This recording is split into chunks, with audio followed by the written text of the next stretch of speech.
Bom, acho que vocês conhecem aqui os nossos queridos convidados, ambos, a Telefônica, toda uma história de vida fantástica, chegou no Brasil alguns anos atrás, montou do nada a operação da GVT lá em Curitiba e logo depois, enfim, com o sucesso enorme que isso teve, acabou sendo, entre aspas, comprado pela Telefônica. Não, duas compras, né? Teve primeiro a Vivendi, depois Vivendi para a Telefônica. E hoje ele assumiu o controle da Telefônica e está indo agora para novos voos aí na vida dele. E o nosso amigo Rodrigo Galindo, que não veio de Israel, mas veio de Cuiabá, quase a mesma coisa ali do lado. E com seus 36 anos, parece até menos, o que é até irritante, né? Ele irrita de juventude, né? Com uma empresa que chamava Uni, que era do pai dele, pequenininha lá em Cuiabá, e hoje é basicamente o grande mestre da educação no Brasil, depois da fusão da Croton com a Estácio. Então, ambos passaram por processos muito similares. Eu acho que a ideia hoje aqui para vocês é tentar extrair dessas histórias, desses percursos, algumas experiências, e eu quero assinar embaixo aqui, tangíveis, né? Não aqui, acho que ninguém aqui está querendo ouvir histórias que você lê na exame sobre metas e como é que se cria um plano de vendas, como é que é a questão de cultura na empresa, esse tipo de coisa. Acho que as pessoas querem ouvir experiências que vocês viveram nesses processos de passar de uma empresinha desse tamanho para grandes empresas, quais são as lições que vocês viveram com isso, enfim, quais são os aprendizados que vocês podem passar aqui para os nossos colegas. Eu acho que todos estão numa fase onde vocês estavam, talvez 10, 15 anos atrás, com suas empresas que estão aí em crescimento em vários estágios, mas claramente empresas ainda, na sua maioria, pequenas, em grande fase de crescimento, e com seus desafios, suas perguntas, suas dúvidas, quando olham para frente. Então, aqui, eu acho que a gente tem dois exemplos maravilhosos de pessoas que passaram exatamente por onde vocês estavam 7, 8, 10, 15 anos atrás, viveram as mesmas angústias e tiveram o sucesso que a gente sabe que eles tiveram. Então, talvez eu começar pelo Rodrigo, que está aqui do meu lado. E uma pergunta, Rodrigo, é o seguinte. A primeira pergunta que eu faria é: como é que é esse processo em termos de você se vê hoje versus o Rodrigo, que era talvez 8 ou 9 anos atrás, quando você estava sentado lá em Cuiabá, numa empresa de um porte pequeno na época, e o Rodrigo que está hoje na Croton, amanhã Croton Estácio. O que mudou nesse Rodrigo? Que qualidades ou que coisas que você teve que aprender nesse caminho para você ter o sucesso que teve? Bom, obrigado, Jean. Boa tarde a todos. É um prazer estar aqui. E eu queria começar dando os parabéns pela Endeavor, pela causa que a Endeavor defende, que é uma causa que é boa para os indivíduos, mas, acima de tudo, é boa para o país, é boa para a sociedade. Então, Endeavor, parabéns, e que vocês continuem levando esse sonho e essa causa cada vez mais, com cada vez mais sucesso adiante.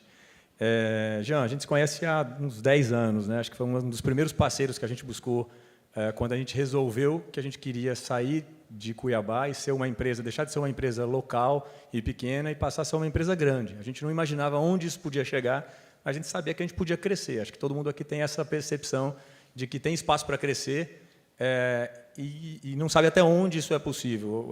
Certamente, aonde a Croton chegou, com todas as fusões, com todo o crescimento orgânico, é muito mais longe do que eu podia imaginar naquela época. Então, primeira mensagem é: acreditem que é possível chegar além do que você pode sonhar com a sua empresa. Só assim isso vai acontecer. Tem muitas coisas diferentes, Jean, mas tem muitas coisas iguais. Eu acho que uma coisa que eu acredito que não perdi, uma coisa que precisa estar num gestor, é a paixão por aquilo que ele faz. Eu adoro educação, eu trabalho desde os 13 anos com educação, minha vida inteira foi nessa indústria, é o que eu gosto de fazer. Eu acredito de verdade que educação muda o mundo. Não é à toa que o slogan da nossa companhia é paixão por educar. Não tem espaço naquela companhia para quem não é apaixonado por educação. Isso eu mantive. Não importa se a empresa era pequenininha e eu conhecia todos os professores e todos os funcionários, a gente fazia uma reunião na sala de reuniões com todo mundo junto. Ou hoje, que a empresa tem 30 mil colaboradores e depois da aprovação com a fusão com a Estácio, vai ter 45 mil colaboradores. Isso não muda. Por outro lado, eu acho que eu precisei aprender. Eu sempre fui um CEO muito operativo, muito próximo da operação, que se envolve muito com a execução das coisas. Eu reservava o tempo para ser estratégico, mas eu me importava muito com a execução, eu me envolvia muito com a execução.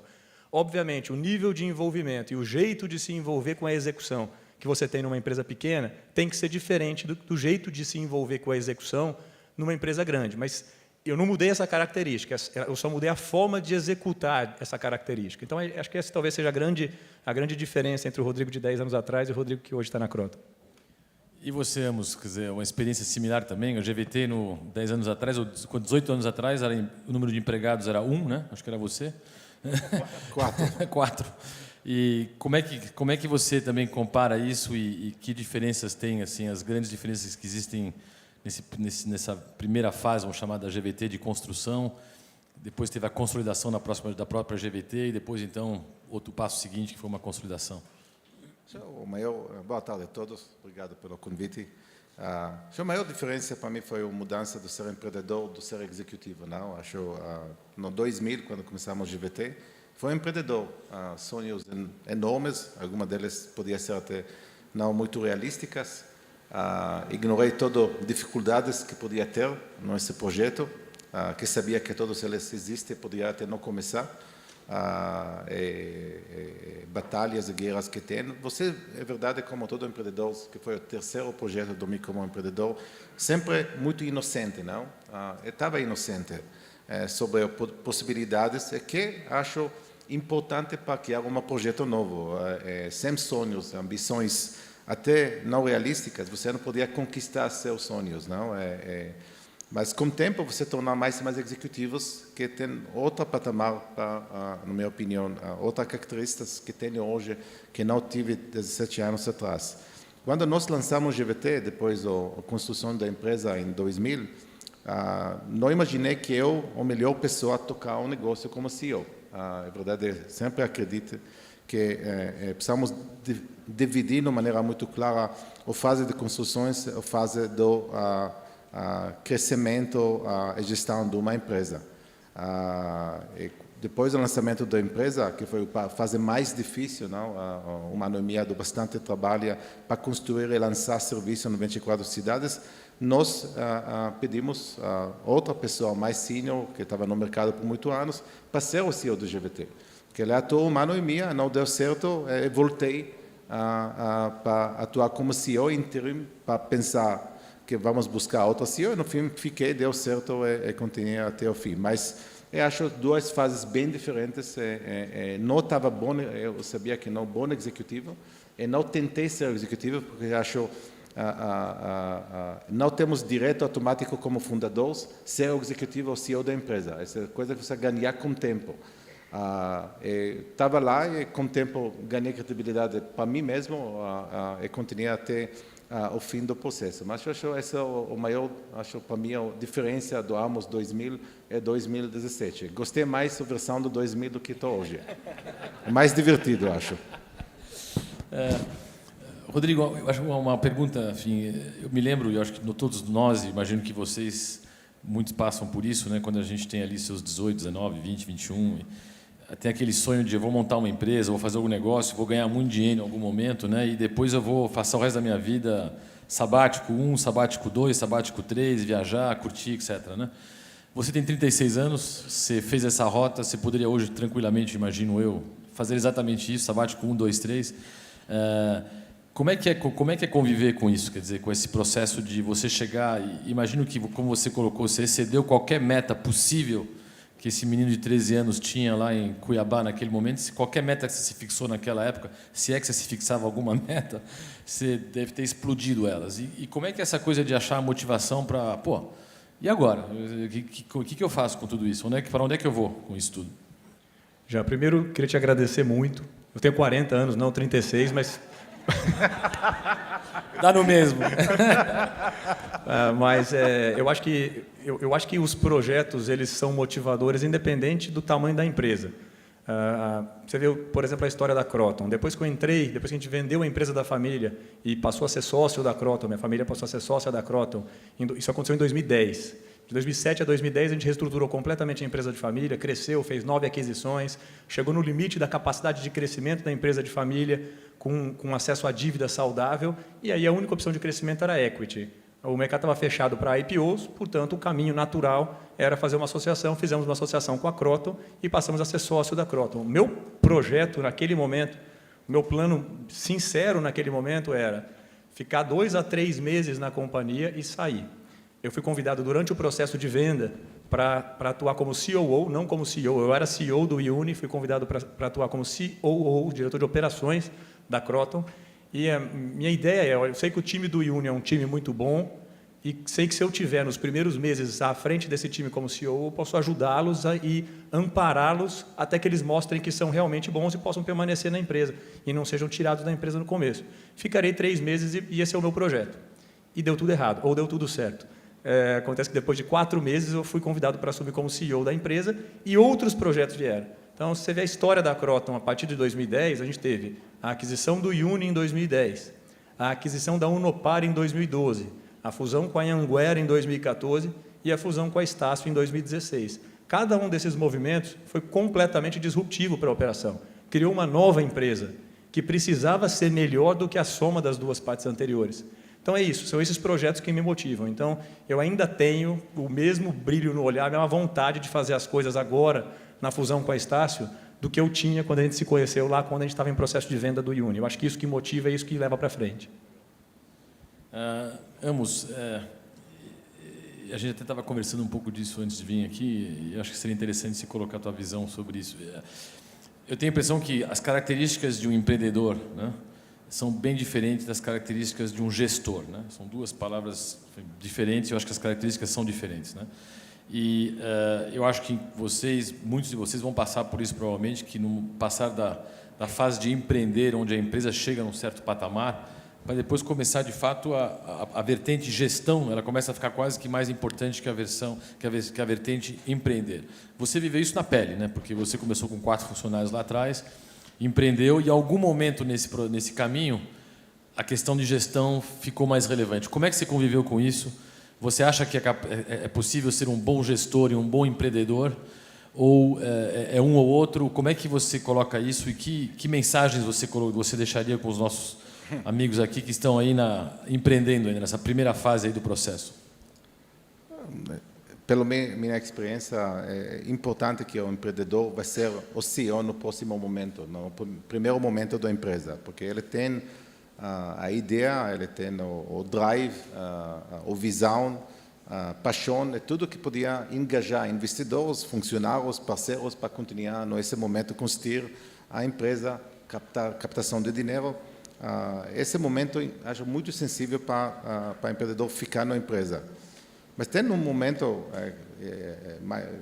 como empresas que está crescendo rápido, no caso do GVT, a empresa cresceu muito rápido, com uma escala enorme, setor telecom, setor com escala grande, que exige bastante capital, movimentos ali de centenas de milhões de reais a cada ano. Com isso, o pensamento um pouco diferente. Você precisa ser gestor muito bom para conduzir esse tipo de operações. Como isso que eu falei, no primeiro momento acreditei que não o melhor pessoal para lidar uma empresa do telecom num país que não falei até nessa época o idioma, não conhecia o mercado e deixar para outras pessoas a gestão da empresa. Enfim, com o tempo, evolui também eu mesmo como gestor, mas sem visão muito clara. Acho mais importante para nós nesse fórum entender que esse não é uma direto automático, como falei. Empreendedor é empreendedor. Faz a construção da empresa, ele tem essa capacidade de construir pessoal com um perfil totalmente diferente do que o gestor do longo prazo. Se você entender como empreendedor, avaliar você no mesmo KPIs que precisamos avaliar CEOs de empresas, você tem chance de dar, talvez, para a melhor pessoa no grupo, tocar um negócio, a montar o sucesso desse projeto. Gestor, como esse exige uma management beliefs bem diferente do que empreendedor. Algumas vezes combina com o empreendedor também gestor, mas não sempre achou uma coisa que for granted, não? Rodrigo, você hoje, quer dizer, à frente de um grupo, você falou de 30 mil pessoas, e amanhã 49 ou 45 mil pessoas, você tem a sensação que você pode empreender ainda? Você empreende ou você gere hoje? Qual que é o teu dia a dia nesse sentido? Eu acho que tem que fazer as 2 coisas numa empresa de crescimento. Eu acho que existem empresas que atingem determinado patamar e aí o crescimento orgânico exige muito mais gestão do que empreendedorismo. Felizmente, eu acho que a Kroton não está nesse estágio ainda. O mercado de educação é um mercado ainda muito pulverizado. é um mercado muito pouco maduro, tem muito espaço para consolidação orgânica e inorgânica, portanto, o perfil empreendedor ainda é algo que a gente precisa dentro da nossa companhia. Felizmente, por quê? Porque é algo que o time atual da companhia gosta muito, é um time que gosta de empreender e que tem vontade de continuar empreendendo. Acho que essa fusão com a Estácio prova isso. A Kroton, antes da fusão, já era uma empresa grande, era uma empresa que já teve, desde que abriu o seu capital, que fez seu IPO, já chegou a ter de market cap 300 milhões de reais de market cap. Antes da fusão, tinha 18 bilhões de reais de market cap. Hoje, somado o market cap de Kroton e de Estácio, são 31 bilhões de market cap. Mas 18 bilhões de market cap já era um grupo grande, que podia estar confortável com o processo de crescimento orgânico, né, e simplesmente gerir para crescer organicamente essa companhia. Isso não aconteceu, foi o perfil empreendedor das pessoas que lá estão, e quando eu digo as pessoas são todas, do conselho, da diretoria, de todo o grupo de gestores, que acredita que pode entregar educação de qualidade para mais gente em escala, usando tecnologia e fazendo a diferença no mundo. Isso é a essência do nosso empreendedorismo. Então, a gente consegue aliar a gestão com o empreendedorismo, felizmente, porque a indústria permite, o momento de maturidade dessa indústria permite isso. A gente até estava também conversando sobre isso um pouquinho antes, e eu acho que é uma questão permanente que surge no mundo de negócios, né? A questão de sorte e a questão de timing, né? Que você pode fazer tudo certo, você está com todas a visão correta, está fazendo os movimentos certos, mas tem sempre aquele empurrãozinho, ou então aquele freio da sorte, ou então você estava com tudo certo, só que na hora errada, não estava, etc. Nessa trajetória da GVT, na tua trajetória, você poderia dizer assim, você se lembra de algum exemplo concreto assim, onde de fato você pode falar, pô, aqui o timing estava impecável, aqui eu tive aquele empurrãozinho que se não tivesse tido esse empurrãozinho da sorte, aquele pisca-pisca da sorte, eu talvez não estaria onde eu estou hoje. Eu acho que isso seria interessante para ilustrar de fato, se é que você acredita que a questão de sorte e timing é relevante num processo como esse. Não, concordo, o timing faz toda a diferença. Acho, voltamos um pouco antes da GVT Brasil. GVT começou outra empresa, só o mesmo nome, na América Latina, com a empresa do telecom, que presta serviços através da tecnologia dos satélites para áreas rurais na América Latina. Começou com Chile, depois Peru, Colômbia. O timing foi perfeito, porque nessa época, 96, 7, 3 bilhões de pessoas não tiveram conexões para comunicações. 3 bilhões. Esse antes o celular espalhou para todo mundo. Esse foi o timing. Sabemos que só conexões básicas através de satélites para pessoas fazer ligações básicas vai ser suficiente, e nós conseguimos, acho em 3 anos, conectar quase 7.000 cidades na América Latina para comunicações. Projeto pequeno, mas cresceu muito rápido, e foi para nós suficiente. Isso foi timing. Mas no mesmo momento, em 2000, já sabemos que o celular vai acabar esse negócio rápido. E foi timing incrível para vender em 2000 para outra empresa esse negócio, que hoje não existe, você imagina, começar Brasil, não? Brasil também foi timing. Quando nós visitamos Brasil, 2000, foi tanto claro que o Brasil tanto atrás no negócio de telecom, pessoas estão falando para nós, foi uma coincidência, toda coincidência na vida. Nós começamos o projeto na América Latina pela coincidência, tentei fazer o mesmo na Indonésia, não deu certo. Eu vi, tem leilão do governo do Chile para conectar 2.000 cidades para comunicações e foram da Indonésia para Chile. E aqui no Brasil foram convidados a ajudar a Telemar, que tornou depois o maior competidor da GVT, hoje é Oi, para conectar algumas cidades deles no Amazonas, não? Dessa visita, ouvimos que tem leilão do espelho na região 2 que ninguém quer comprar porque não foi tanto atrativo como São Paulo e Rio. Entramos, compramos por 100 mil reais. E também foi perfeito, porque todo mundo falou que pessoas esperando para a linha do voo 6 meses. A banda larga foi do dial-up, não? Incrível, não teve ainda banda larga no Brasil. Foi oportunidade de timing, entramos no momento certo. Empresas grandes ignorou totalmente GVT. Lembro pessoas que nós chamamos como Manche, Mosquito. É verdade, nós competidores, falei, deixa eles falar que estamos mosquitos, porque a cada vez que estamos no radar, abaixo do radar, é melhor. Mas se foi timing. No outro lado, acho o timing do IPO foi fantástico. Em 2007 foi virada 1,1 bilhão de reais, que ajudou a fazer virada do expansões rápido. Mas, no contrário, lamento até hoje, a venda da GVT para Vivendi em 2009. Foi muito cedo. Esse foi o timing errado. A empresa foi num momento muito bom no mercado, foi ótimo. Além que vendemos por 7,7 bilhões de reais, foi erro total. Na minha opinião, podemos continuar a crescer por muitos anos sem vender o controle para Vivendi. Além que foi uma experiência muito boa com Vivendi, também vender uma empresa, além que tem bastante retorno, algumas vezes precisamos ter coragem de continuar um pouco mais e levar para o ponto optimal. Tenho certeza que não foi o ponto optimal a venda do GVT para Vivendi em 2009. Bom, você explicou direitinho tudo que é de timing e sorte. Nada a dizer sobre sorte? Não teve sorte. Nenhum... Não, claro. Não acredito muito no sorte, é verdade. Acho que pessoas que acordam mais cedo a cada dia têm mais sorte, não? Conhecemos isso bem. Com isso, acho que poderia ser que a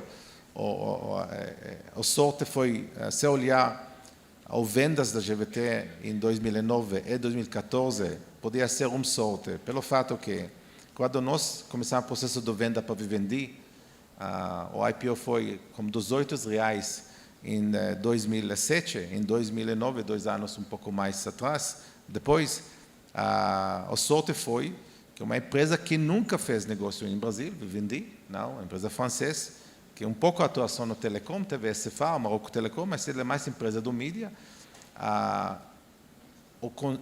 Depois sabia a história, numa festa no Cannes, numa barco, numa iate, o chairman do Vivendi, com uma sunga, é verdade, é uma história real. Vermelha? Está ouvindo história de um amigo dele que me conhece meu parceiro Shaul, que você conhece, falando que ele visitou o Brasil, era uma empresa que ele conhece, a GVT, ele teve interesse, numa semana recebemos ligações para ir para Paris. É uma sorte, não? Uma coincidência que ele falou com ele nesse iate e decidi que vale a pena investir em Brasil, uma empresa que nunca estava aqui.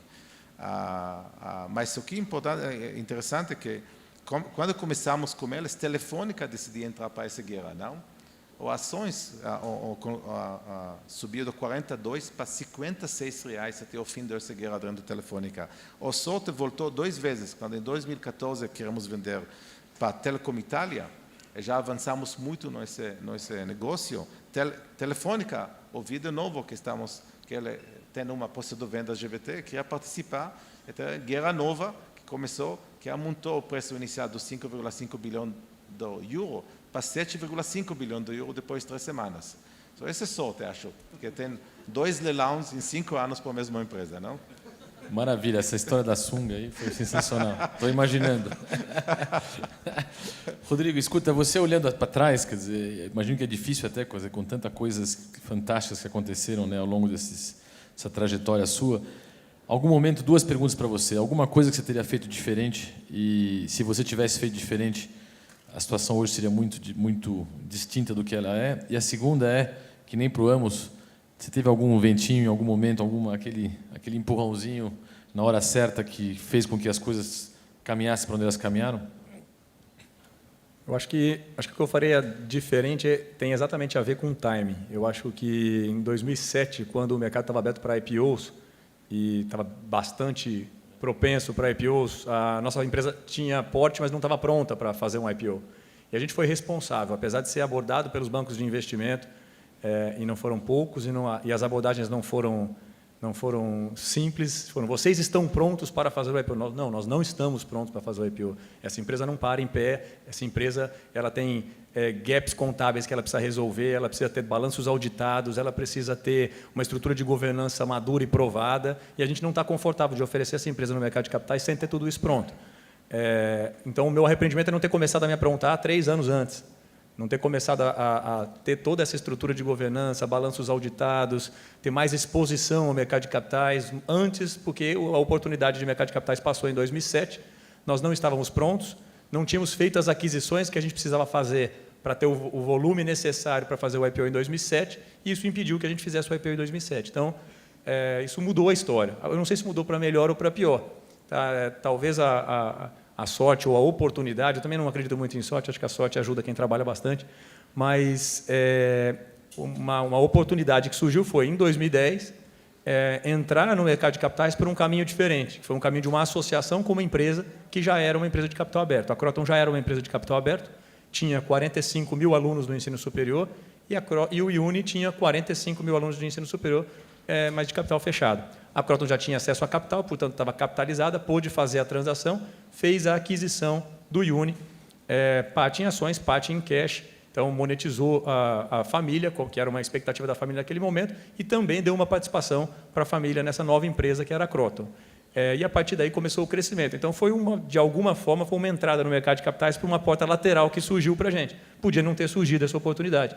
E a gente podia ter perdido para sempre aquela oportunidade de 2007. Então, eu não acho que foi necessariamente sorte, mas foi uma oportunidade que surgiu e que a gente explorou bem essa oportunidade. Acho que a história mostra que valeu a pena, que foi uma boa transação. Desses 45 mil alunos que a Kroton tinha em 2010, hoje, somando os alunos de Kroton após a fusão com a Estácio, que ainda está sob análise do CAD, hoje já temos 1 milhão, mais de 1 milhão de alunos, 1 milhão e 100 mil alunos, teremos 1,5 milhão de alunos. Isso significa, hoje, na Kroton, antes da fusão com a Estácio, que de cada 7 alunos que fazem faculdade no Brasil, um está conosco. Então, é o tamanho da responsabilidade que a gente tem, mas isso deu certo por conta daquela oportunidade lá atrás que surgiu em 2010, mesmo a gente tendo perdido aquela que tinha surgido em 2007. Amos, queria voltar um pouco bem lá para trás, Israel. Né? Você com o teu sotaque brasileiro, português, impecável quase, depois de 20 anos de Brasil. É sempre um pouco assim, como é que eu diria? Eu fico perplexo imaginando o que um israelense, quer dizer, o que ele aprendeu em Israel, o que você tirou do teu dia a dia, da tua vida que você teve em Israel, da formação que você teve, do sistema no qual você vivia em Israel, para vir empreender no Brasil e ter sucesso em empreender no Brasil, que, pô, vamos convir, não é assim o país mais óbvio, né, em termos de facilidades para se empreender e tudo mais. O que você acha que você tirou da tua origem, que te ajudou muito nesse processo de empreender aqui no Brasil? Israel é bem conhecida como Startup Nations, não? É um país que tem mais startups no segundo lugar depois do Silicon Valley, mas talvez tenha no DNA dos israelenses sempre começar novos negócios, entrar em novas aventuras. Mas acho o básico de tudo que Israel é um país muito pequeno.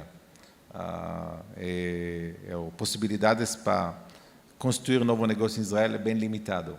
Enfim, pelo território, as populações, mercados maiores sempre fora do Israel. O primeiro startup que tive sorte também de começar em 89 foi uma empresa de software chamada Edunetics. A ideia foi ver uma software multimídia para escolas americanas, mas no Israel. Imagina esse GATS, não? Imagina algumas israelenses querem ver ferramentas educacionais, não, multimídia, para trocar todo textbooks americanos com multimídia, mas não é Herzliya, numa cidade chamada Herzliya, no Israel. Começamos ali, com alguma professora israelense que estudou em Berkeley, voltou para Israel, e depois de 2 anos mudamos o sede para Washington, D.C., a empresa fez IPO em Nasdaq, teve sucesso e falhas para essa empresa, que aprendi muito, mas só demonstra que todo startup no Israel está começando como um centro do R&D ali no Israel e está olhando mercados fora do Israel, porque não tem mercado suficiente. Mas talvez uma característica dos israelenses é inovar, talvez pela vida dura dos israelenses, um país pequeno que sempre estava envolvido com guerras, não tenho uma opinião política, mas infelizmente esse é o cenário ali, para sobreviver durante todos os anos com tantas guerras, Israel precisava inovar muito no aspecto de tecnologia, metodologia, como enfrentar problemas, e também eu passei também no exército, e ali você aprende muito como entender que quase não tem nada impossível. bastante operações que você participa, no fim do dia você vê que faz coisas incríveis, além que no papel parece talvez operações impossíveis, não? Esse ajuda para nós muito pensar que o limite que você enxerga, esse é limite artificial. Até você não puxar e tentar experimentar, você não sabe o que é limites, tanto você como pessoa, ou outras oportunidades. Acho que isso é a maior coisa que eu levei da minha vida no Israel. Rodrigo, para você, acho que é uma questão que foge um pouco aqui do tema, mas é uma pergunta que vem do público e eu acho que ela é de atualidade hoje, né? E existe muita curiosidade sobre essa questão. Como é que você avalia as mudanças que foram feitas aí na educação? Quer dizer, você teve uma nova medida que foi colocada em pauta aí. Qual que é a tua avaliação sobre essas transformações? Acho que deve ser sobre a reforma do ensino médio, né, que foi recentemente implementada via medida provisória.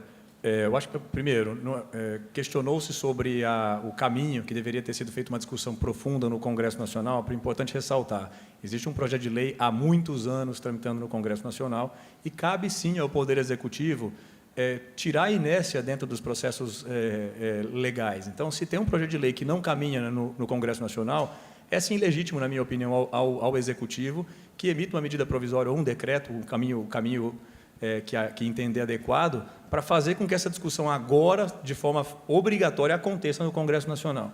Acho que a mudança aponta para um caminho adequado, redução da quantidade de disciplinas dentro do currículo do ensino médio, aproximação do currículo médio do aluno de ensino médio à realidade profissional, à realidade da vida desse aluno, que hoje são muitas disciplinas, muito pulverizadas, e ele aprende coisas que ele nunca vai usar na atividade profissional dele. E a escola em ensino integral. São três bons sinalizadores de caminhos para o ensino médio. A questão o diabo mora nos detalhes. Como vai se executar essa nova regra ou esse novo caminho para o ensino médio. Os estados vão ter muita dificuldade em ter custos dobrados com a carga horária presencial maior, e não adianta ter uma lei sem ter a origem dos recursos que vão subsidiar essa lei. Então, acho que foi uma boa medida do Executivo de ter startado esse discurso, mas agora a gente tem que fazer uma discussão profunda dentro do Congresso Nacional para tentar buscar fontes de recursos para viabilizar o ensino médio. É urgente a mudança, gente. Só para vocês terem uma ideia, de cada 100 crianças que entram no ensino fundamental, 57 concluem o ensino médio, só 57. Dessas, só 14 acessam o ensino superior e só 7 se formam. Essa é a taxa do que a gente chama de sucesso escolar no Brasil. 7 sobreviventes do ensino superior. Então, quem aqui tem ensino superior sabe que de cada 100, 7 sobreviveram a esse ciclo escolar. E a gente tem que melhorar todos os níveis para melhorar a taxa de sucesso escolar em todos os níveis. Na década de 90, a gente tinha um desafio no Brasil, que era vencer o acesso à escola. A gente venceu esse desafio. Hoje, 97% das crianças conseguem acessar o ensino fundamental. Agora, a gente tem 2 grandes desafios para vencer. O desafio da qualidade e o desafio do sucesso escolar. Voltando agora ao tema, obrigado pela grande especialista aqui, eu acho que... Escuta, ambos, eu vou te fazer uma pergunta que surgiu você pode imaginar, em várias vezes aqui no meu iPad, da plateia. Você tem até o direito a um joker, tá? Se não quiser responder, não precisa responder, né? Mas assim, a pergunta você pode imaginar qualquer, fala, escuta, tá aqui você criou uma empresa, vendeu lá vendeu lá para a Telefônica é a maior companhia do mundo de telefonia, você é CEO desse negócio, e 2 semanas atrás você pede para ir embora. Por quê? Tem joker, hein? Não tem problema responder para essa pergunta. Primeiro, acho, quando vendemos a empresa para a Telefônica em 2014, não imaginei que vou continuar com esse projeto. Foi para mim o fim da minha trajetória com esse projeto. Nunca imaginei que vou trabalhar como operadora grande, multinacional. Não foi minha visão, o perfil que eu tenho. Mas quando o CEO mundial do Telefônica, José Maria Paeta, me pediu, depois da venda em agosto de 2014, depois ele pagou 25 bilhões de reais, por favor, fica um pouco mais ajudando transições. Achei justo ficar um pouco mais.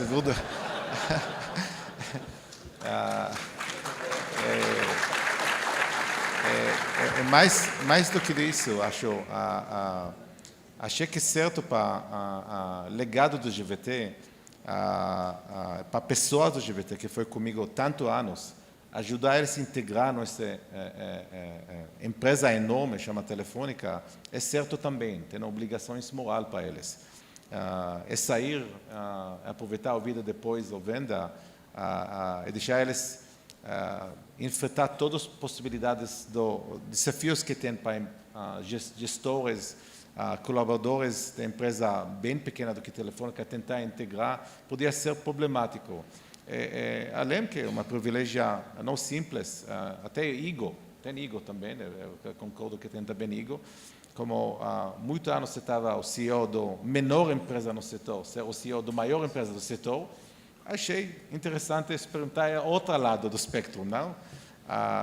Do líder do mercado. Todo esse fator junto, falei, tudo bem, eu vou fazer esse projeto, mas quando o primeiro projeto foi captar dinheiro rápido do mercado, pagar esse cheque de 25 bilhões, teve uma tarefa de captar 4 bilhões de reais que ele precisava para pagar o conta de venda, e teve outros recursos, mas 4 bilhões está faltando. Só fiz o roadshow rápido, e captamos 4 bilhões no começo de 2015. Ali me perguntou muito, quando você vai até quando você vai ficar? Fica muito transparente já, falei, esse é um projeto, não para fazer carreira no Telefônica. Acho não teve surpresa da saída. Queria muito fazer coisas diferentes na minha vida. Já falei que a fase que você está bem mais divertido do que a fase do CEO da empresa. Além que talvez para vocês pareça que CEO de uma empresa grande como Telefônica é um prazer, não, uma obrigações, uma privilégio.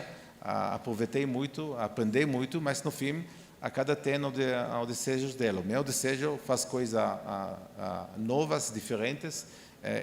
Não posso esperar para o meu novo desafio que vai começar em janeiro de 2007. Não vai ter aqui no Brasil, em Londres, mas não está longe daqui também. Obrigado. Eu tenho certeza que você vai achar coisas novas aí para te estimular, não tenho dúvida. Escuta, para encerrar, talvez para os dois, a mesma pergunta. Conselhos para quem está sentado aqui e que onde vocês talvez pudessem estar sentados aqui 15, 20 anos atrás, na mesma situação, que estão aí com suas empresas começando. Que palavra vocês poderiam sugerir em termos de alguma linha a seguir para quem está empreendendo, um dia vai virar um gestor e um dia vai ter uma grande empresa? Bom, todo o meu processo de aprendizado em gestão foi no trabalho. Então, eu precisei aprender com os meus pares, eu precisei aprender com o meu time, eu precisei aprender com os parceiros que eu trazia. Tem uma história interessante.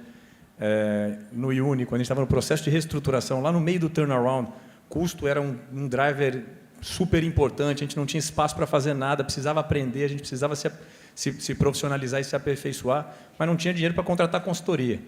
Então, a gente fazia, se tiver algum consultor aqui, a gente não faz mais isso, tá?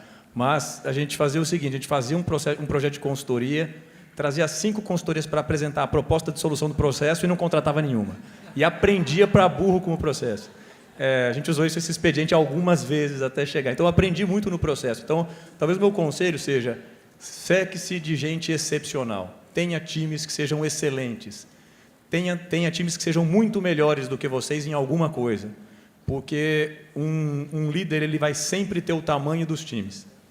Então, é nisso que eu acredito, talvez o principal conselho. Uma empresa é feita de gente acima de qualquer coisa. Então, se você tiver gente excepcional do teu lado, você tende a ser excepcional e tua empresa tende a ser excepcional. Se puder acrescentar 2 pontos. Como empreendedor, acho o maior ponto para mim foi achar timing e produto diferenciado. Não? Acho o maior ponto para nós sempre ter uma coisa totalmente diferente do concorrências.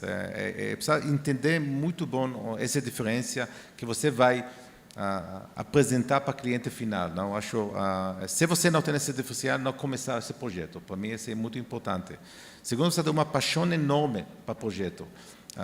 Pessoas que entram no negócio novo para ganhar dinheiro ou para ego, outra coisa, é errado. Se não tem paixão absoluta, não, como